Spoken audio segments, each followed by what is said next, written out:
Hey, welcome to my channel. It's complicated, just call me Kay. And I'm gonna make this a reaction video, and I'm reacting to the content creator. His YouTube channel is basically called Walter Lee Hampton II. You may know who I'm talking about. He talks about a lot of issues in the Black community, whether it's health, money, finance, just toxic shit. So I'm gonna comment on his two recent videos that he created last week. The first one he created was about basically get a roommate, get a roommate. And he's speaking to Black people in general. And as you can see, obviously I'm a Black person. And he made a second video in response to that video, just expressing his frustration about the comments that he read. And when he made that second video, I was like, yes, because I read those comments in that first video.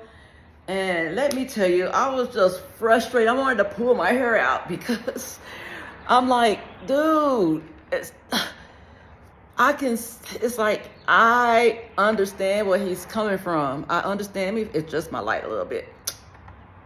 I'm like, and I just did my hair, you know. I had cornrows, took them out. I'm in this funky, which I don't like, this in between phase of my hair growth.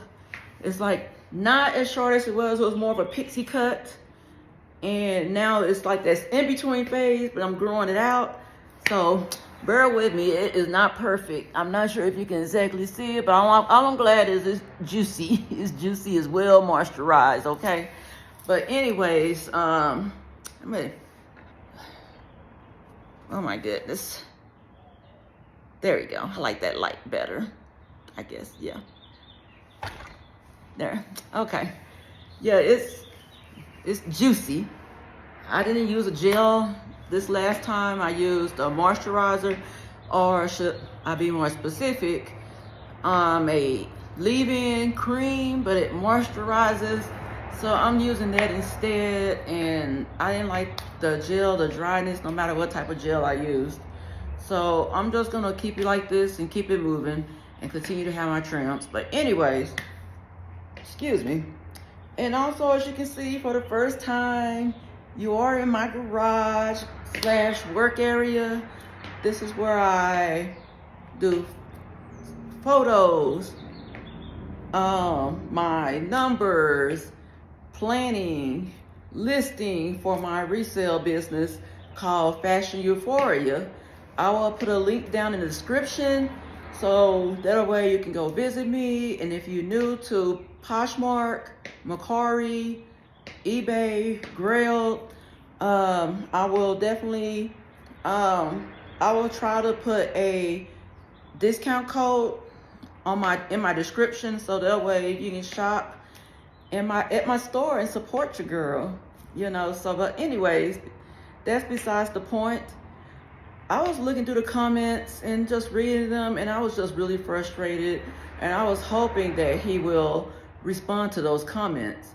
And in his first video, he told us that he was going to turn off the comments, but I'm glad he didn't, because I just started watching his videos, and I was pretty disappointed when I saw those comments. And I'm not gonna go and explain the comments. I may post some of them on the screen or whatnot.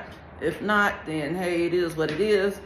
But I was really disappointed, and all it told me was it's nothing but fear. And what I mean by that, just going through the comments and understanding fear will keep you from exploring. Basically, fear will shoot any idea, and that's it.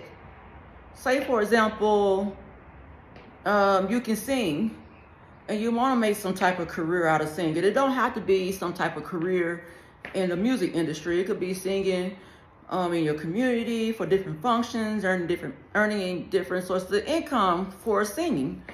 And you might not have a great day one day of just singing. You might just, probably singing in the car, and you just randomly singing, and you might hear somebody who riding with you say, "Oh, you're not that great of a singer," or you can just be talking to a friend or a family member. And I like to mention this also.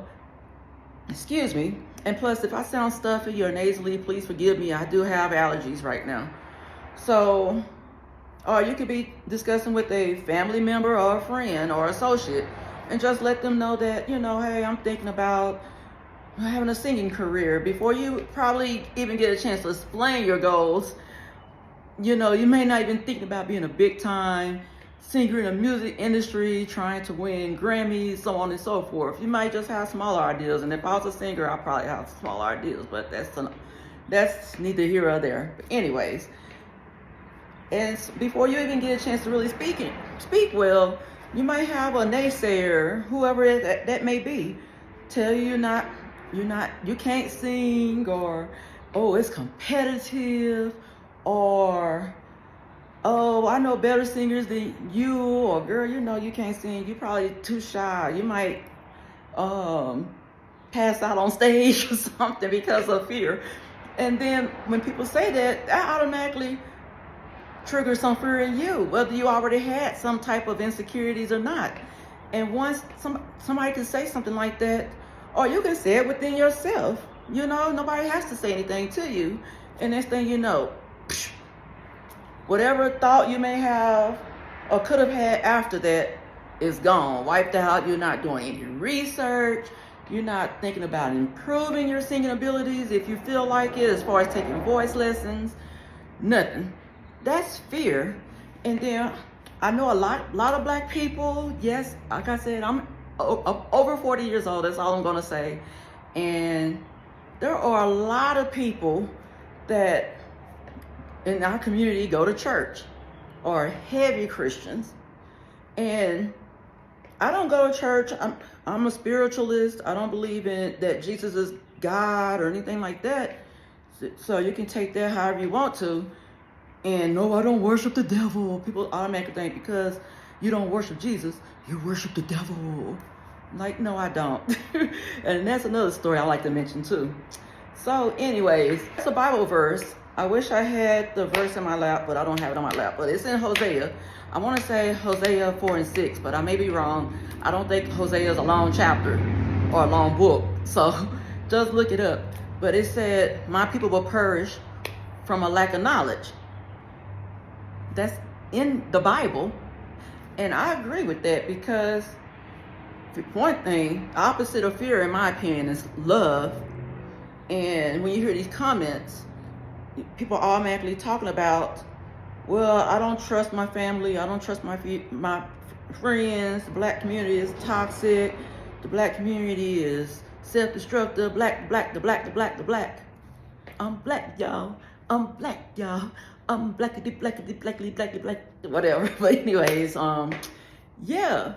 And I'm like, to me, that told me that, one, there's some fear in it, because one, you don't have to only do business with Black people like Mr. Walter Hampton said. There's other people that you can do business with too. It kind of gave me lack of knowledge. And what I mean by lack of knowledge is, for example, you cannot just focus on doing business with Black people, and if you do, you're too scared to do so because of fear and all that type of stuff. And because of that fear, there's a lack of knowledge, because it already squashed the idea. That fear squashed the idea of what Mr. Walter Hampton recommended to his YouTube viewers. And knowledge is power, as they say. The lack of knowledge causes our community to perish. And that's exactly what's happening. first of all, if I haven't mentioned in my previous videos, and if I did, no one saw or heard me say this before, I am a accountant slash auditor by trade. And like you know, also, I'm not gonna say fully got out of it, but I'm reselling full time. I basically quit my job in February 2024 and decided to turn my business full time instead of keeping it part time.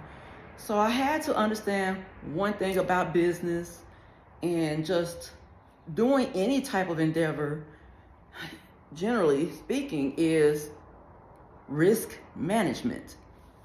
When I was an auditor, one of my expertise was risk assessments and doing a risk assessment of a company, of a contractor.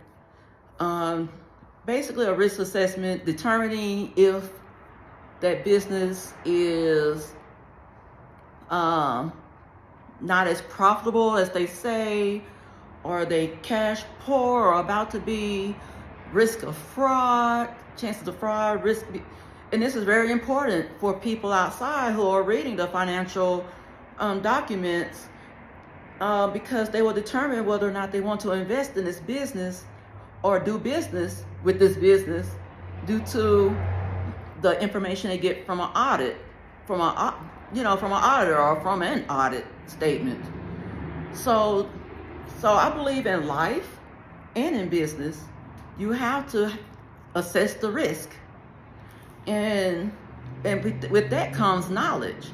You have to do some research. You have to do some vetting. Like, for example, he mentioned, which I was planning on doing before I saw the video. Now it makes me feel more confident to do. Oops, sorry. His first video, to rent out a room.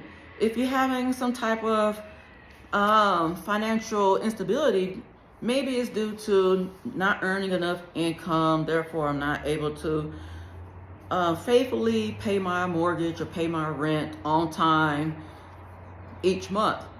So you may want to go ahead and have a roommate. And he made some suggestions and he explained the benefits of it and, so on and so forth. And it makes sense to me because I actually had another home before. Actually rented my home out, and it went smoothly. And the reason why it went smoothly, because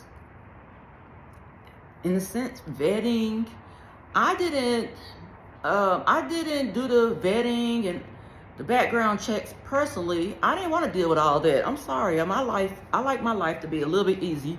I like to make my life less work for way more money, a great return on my investment, which may not be a whole lot as far as money or just the footwork and all the, in the investment. I like passive income, you know what I'm saying? So let me stop saying basically. But anyways, I owned a home back in Tennessee, and I traveled back and forth to work it was like an hour each way. And I made a decision to rent my home after a couple of years of living there because I got tired. It was draining. Will I do it exactly that way? When I look back, no. I probably did a little bit different, but it's not a one size fits all. It all depends on the market at the time, finances, the economy, the interest rates. A lot of that. It's not a one size fits all answer. You have to really think about it. And like I said, fear will basically cut you at the knees and prevent you from really thinking about things. It's just automatically in your mind, I can't do this, or it's a bad idea. So with that being said, with that mindset, you're just not gonna do more further thinking. You're not gonna think more farther into it. It is what it is. So I rented my house. I had a management agency to do the background checks, to check the credit, to deal with getting references and calling those references, so on and so forth. And then once they found the tenant for me, then they'll be in charge of collecting the rent each month, paying me my portion. And honestly, it wasn't a bad decision that I made. It really wasn't. And what will I say? Was it perfect? No, because at the end I had to basically clean my house. So I had to pay for that, pay for professionals to clean my house, and probably repaint it, which that was I painted it a color that wasn't really popular. It wasn't neutral. So but so I will say this. Was there some wear and tear? Yes, it was some wear and tear. But was it perfect? No, it wasn't perfect, but it was wear and tear. I'd rather deal with some wear and tear, like for example, they had like a large dog.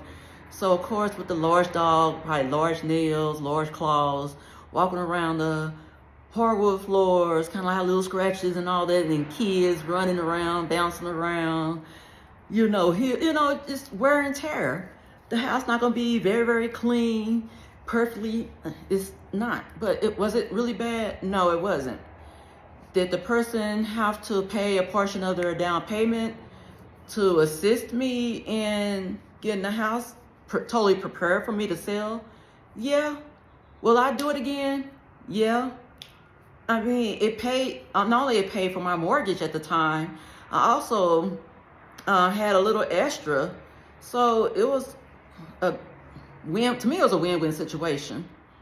And nothing in life is going to be perfect. But at the end of the day, even if I experienced for the first time of renting a home that, oh my God, I had a nightmare tenant. They destroyed everything. I had to put so much money into stuff that you think they will just tell me from that first experience not to do it again? No, because guess what? There are many millionaires out here that are running businesses, that are like, they could be running, they could have car lots, they could have like real estate investments, have a whole lot of homes out here that they are renting or just selling, and they never stopped them from doing it. And they've been doing it since the past, and they are continue to do it into the future. So, and they're millionaires. Do you think that things were perfect from the time they started until the time they, I would say, retired, for example? No. You learn from those experiences. And I will say, for example, I'll give you a story. Because a lot of people in the comments said they will not rent to family members. They will not rent to other black people. Black people are toxic and all this type of stuff. That's okay, if you feel that way. But what I will say is, in this story, I learned early on that I'm not really inclined to rent to my own family members. I'd rather rent to a stranger than a family member. And that's a lot to say in that one little comment. And the reason I say that, because I learned this early on, that I had my oldest sister, this was back in 1999 or whatever, that I'm gonna start here. She rented a home to my next oldest or whatever, second oldest sister, and she stayed in this home for a few years. And then when it was time for my oldest sister to sell her home, the home was tore up. It was tore up to the floor up. And I don't know what she did. I'm not sure. I don't remember if she decided to just outright sell it and possibly sell it at cost, or she renovated it and decided to sell it, or she renovated it and rented it out. I don't know exactly. But one thing that I learned in that video was the fact that, I'm looking at a car driving by. So if you hear a lot of noise, please forgive me. I'm in my garage. The garage door is open. It's just whatever. So, and I'm nosy. People just want to look in my garage, like, what's she doing? Sometimes they slowing down, like what's she doing? Nosy? Excuse me, I'm spitting. some nosy neighbors. I live around some white people too, so, and I feel like I don't really see women here. I see mainly single men.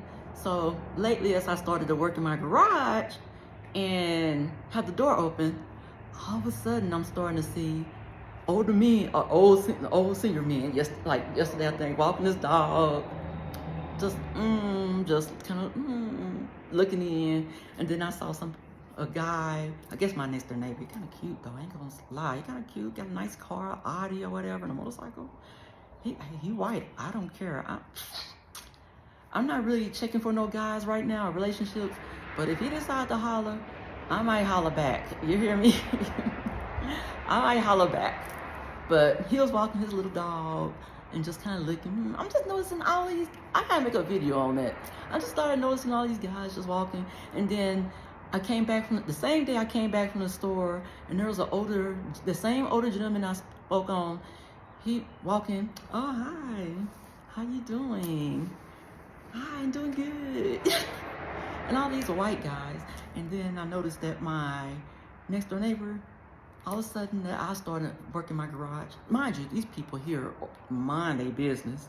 You don't hear nothing from them. It's like quiet as kept.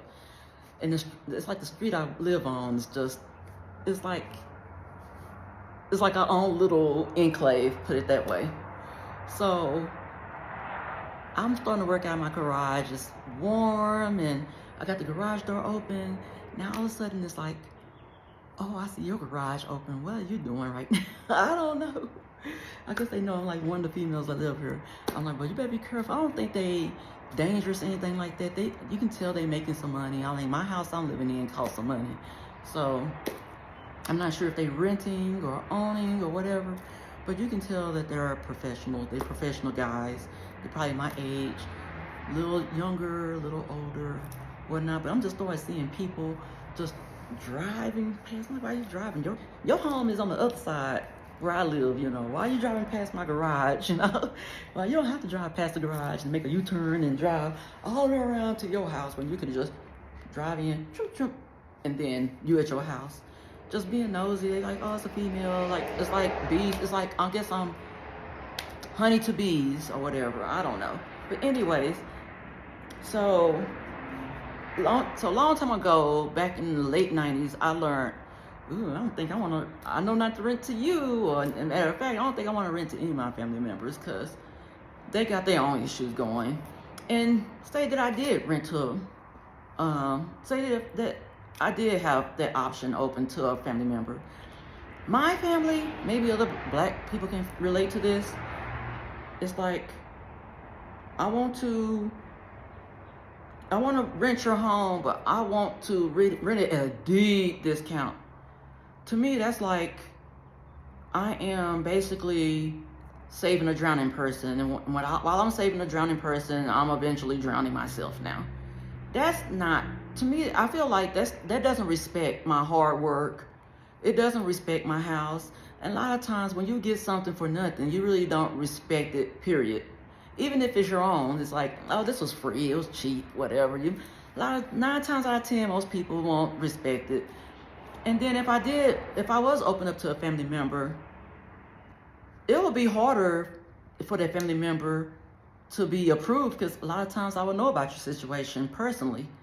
So it's like, I'm already gonna decide to rent to you either at the going rates of rent or just probably 10% lower for you just because you're a family member. I'm not gonna give you a deep discount.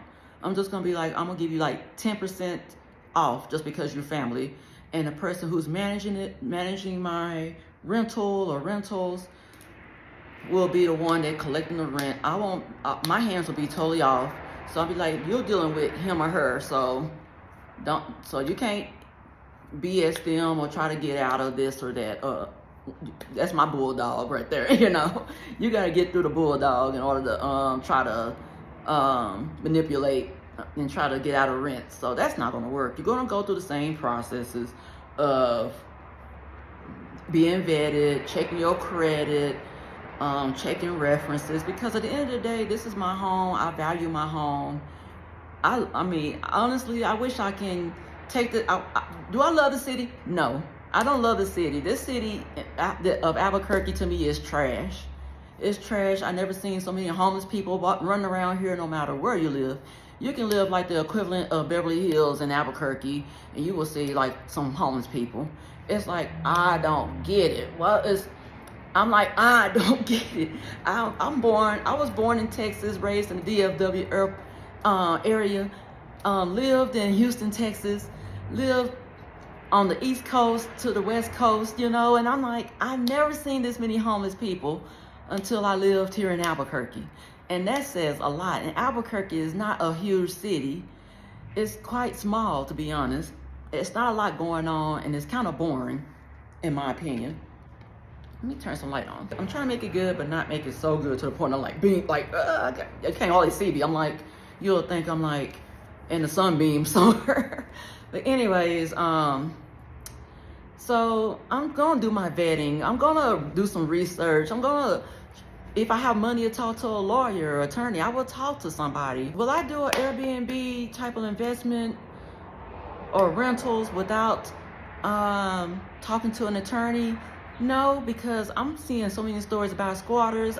I gotta know the laws in my city, the laws in my state, in order to be comfortable with doing it. Because I'll be down somebody in my house stayed here for like 3 days, and then now it's time, their time is up, and they looking at me with the audacity that they can have, telling me that, well, you're gonna have to give me an eviction notice. I'm not leaving.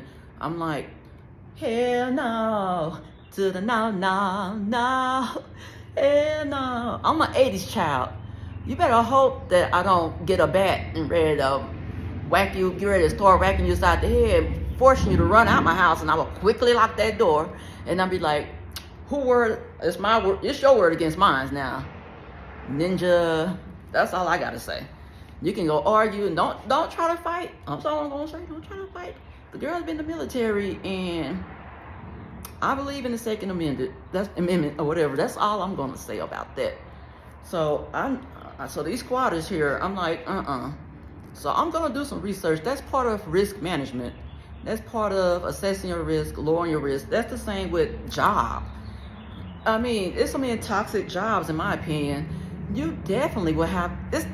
Like, for example, it's not like your granddaddy's time or your retired mom's days or your dad's days back in the 1970s, 60s, 80s, whatever, where you can work at a job and after 20 years you get your pension and your little golden parachute or whatnot. It's not like that. You have to, even when you're looking for a job, you can't be so desperate and fearful that you will just pick any old job, and then next thing you know, you like got fired or had to quit, or you forcing yourself to work to the point that your body is just like, dude, I'm sick and tired of being sick and tired, because of fear of the unknown. So you definitely have to, before you even try to do a job search, you have to, a serious person will definitely have to do a risk assessment on that position. I don't care what type of position it is, whether it's a government job, it's a corporate job, a retail position, or a banking position, no matter what. You always have to, it can be one of the top 10 jobs of America, according to the employees or whatnot survey. A lot of that can can be some BS. So I would say do due diligence with that also. So in life, whether it's personal life, business, career, you have to do assessments. It can't be just so close-minded you feel like you just have to deal with black people, the end. People got to get out of there. I'm so blessed to been around different people and have a diverse background, because everybody is not bad. It's like, stop watching so much propaganda or whatever and think that, you just got to look at the overall situation. Like Walter Hampton said, I love my money. I'm sorry. I love to shop at Ulta and get some makeup. I'm not sorry for it. I like to get some jewelry. I like to buy nice things every now and then. And I'm not really a high maintenance type of person, quote unquote. And I do have plans in the future. Yes, your girl want a Range Rover in the future. You think I'm gonna buy it now because, oh, I got good credit and all this type of stuff and I may be able to afford it and to, no, I got plans for that also. If I have to wait a year or two, I will drive this car that I have, and it's a basic car. It's nothing to, it's like everybody named mama got the car that I have. So, you know, so I can't imagine myself living in the mud in a sense and just be like, well, I gotta only use this, or I'm spoiled. I'm sorry. I'm spoiled for my soul. Boy, think about where that song come from. I'm spoiled. I'm spoiled. I'm spoiled. I like money. And the thing is, another thing, when I mentioned earlier, black people go to church, and a lot of black people going to church faithfully. And it's like, we have been indoctrinated to not only, I ain't gonna say not only, but we've been indoctrinated to look outside of ourselves for happiness and all this type of stuff. We've been indoctrinated to give to the pastor, and just basically don't think about the things that you want to do. For example, I attended as a kid Kojic Church of God in Christ Church, and honestly, it was miserable. And from my impression, you have to, whatever you had, no matter if you couldn't pay the rent, or you couldn't pay your electricity bill, you couldn't pay your heating bill, your water bill, your gas bill, couldn't buy you some clothes, you gotta wear them same rags you wore from the time you was a teenager in 1970s to now you're a middle-aged adult, you know, you still wearing them same rags. And you go to church, seem like every day. You go to church on Sunday, you have evening service, and then you have revivals during the week. And then, oh, you better not have the audacity to go on vacation. First of all, you better not even think about going on vacation. You're like, you're not going to church in a week? Oh, hell no. To the no. Oh, you better run me my money. Run me my money. And on top of that, you were like what we call in the military, voluntold. So to do things, so in other words, if you had to clean the restrooms, vacuum, this and that and the other. So it's like you never had time for yourself. And then you shamed to do things for yourself. And then Kojic, as a woman, you better not wear you had so many rules. You better not wear no makeup. You better not get your hair done a certain way. You better not wear no weave. You better not wear no pants. If you wear a dress, it better be a certain length. If you wear a skirt, it better be a certain length. And it's just all these rules. So you're basically not really thinking about what do you like. And honey, self-love, oh my God, that's the devil. Meditating, self-love, saying, yes, I can do something. Oh, I'm proud of myself. That is the devil in their eyes. So we were indoctrinated in the church. And, you know, thankfully, I wasn't born into the church. So as a kid, I was kind of looking at some of this stuff and looked at, dang, I'm miserable while I was in church. Misery. Like my life went from carefree, fun kid, at least be able to get some toys and some clothes. Now I'm wearing the bullshit outfits that I didn't like. I don't know why. Oh, it's church, these dresses. I'm like, bullshit. I'm tired of these damn dresses. I can't run. I can't jump. I can't do nothing. I'm like, if I was like, I don't care what y'all think. Y'all probably have me flipping in dresses, seeing my underwear and everything. I'm like, I'm going to do what I'm going to do. But anyways, that's how we were indoctrinated. And it's not worth it. I'm like, I'm sorry. If I can't go to church that day, I'm like, deuces, I'm going on my cruise. Deuces, I'm going to Mexico.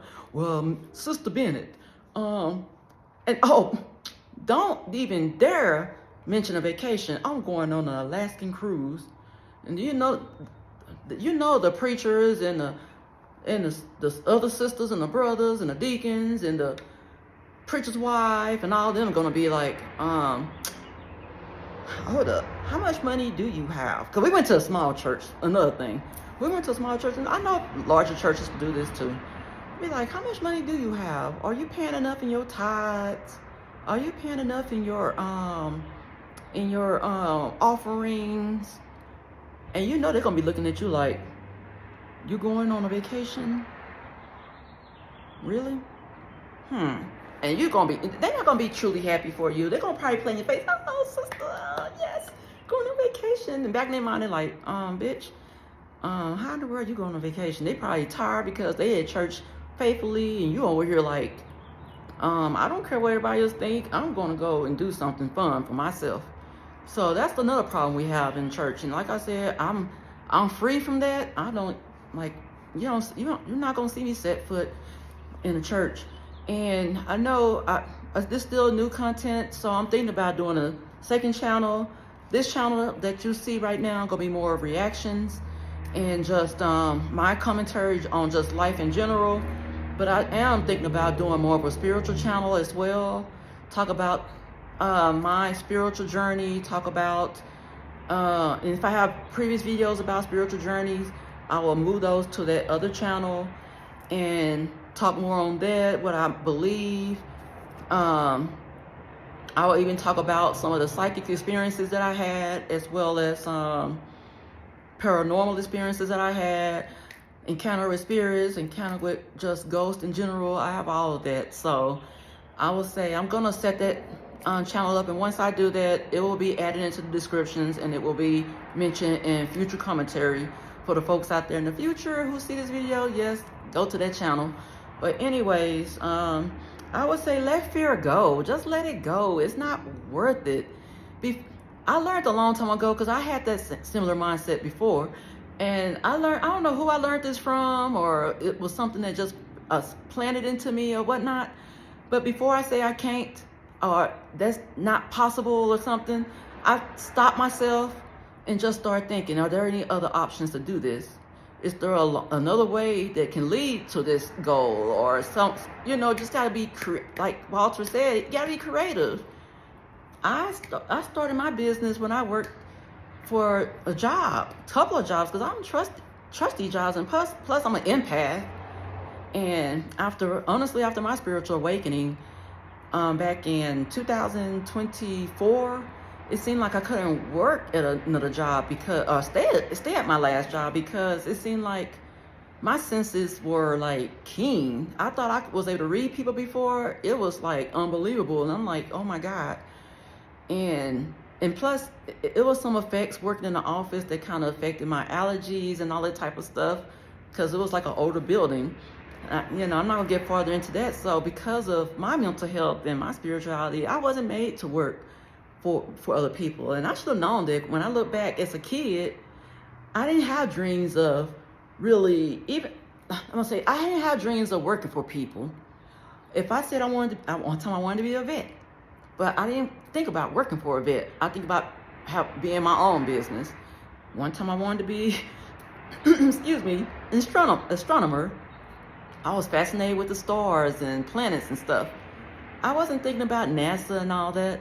Every time, even when I was thinking about going into real estate, I was thinking about that when I was in middle school and all the way through high school. And because ADHD and whatnot, it just took me off my path. I wasn't really thinking about working for anybody else.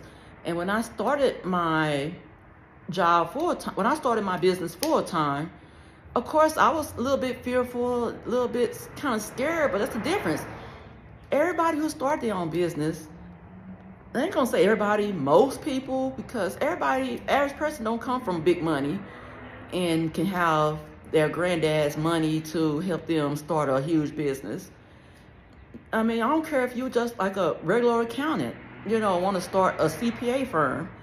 You're gonna have some slight fear, but the difference is overcoming that fear and starting it, doing your research previously, and having some flexibility and knowing how to pivot in the meantime. So I would say get out of that fear. And something, back to what I was gonna say, when I started my business full time, I knew I was doing the right thing, but I still had like itsy bitsy amount of fear. And then like spirit or something came, like basically I just got an epiphany, basically saying you never thought about working for anybody else. So it confirmed to me that I was doing the right thing. If it's something I was thinking about as a kid, knowing in my heart of hearts, that was what my calling was, I guess you could say, is work for myself, not really working for somebody else. And I always thought about a business, my own business, working and making money my own self, being an entrepreneur since when I really was conscious about a career in a sense. So I would say let go of that fear. And if you really don't want to, like say have a roommate or whatever, because of fear, look into it first. Look into it, look at your options, speak to other people. They don't have to be just black people. Excuse me, I don't have no water near me.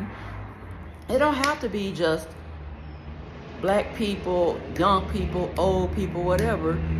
Just call somebody one day or call a real estate agent. Call, and just ask questions and things of that nature. And then you can make an educated decision versus a decision based on fear. So yeah, that's all I wanted to see on that video. I'm not gonna make this too long. If you enjoy my content, I will appreciate the subscription from you, and also like, comment. I would love to hear other people's comments, and I can probably respond to those comments. It's a great time now that I don't have a lot of people. So if you have questions from me or whatnot, I mean, hey, get at me now, because your girl might end up be like, hey, Patreon or whatever, because I might get busy, really busy later on, and I have like 3 other income generating ideas that I'm thinking about in the future, and I'm already starting my 3rd income source, which is YouTube right now. It's not at the time of this video, it's not monetized, but I plan on having it monetized in the future. And I have to do more research, improvements, and changes going forward to make my content better. So yeah, that's all I wanted to say. Not gonna hold you long. I'll talk to you later. It's your girl Kay. It's complicated, just call me Kay, and talk to you later. Bye.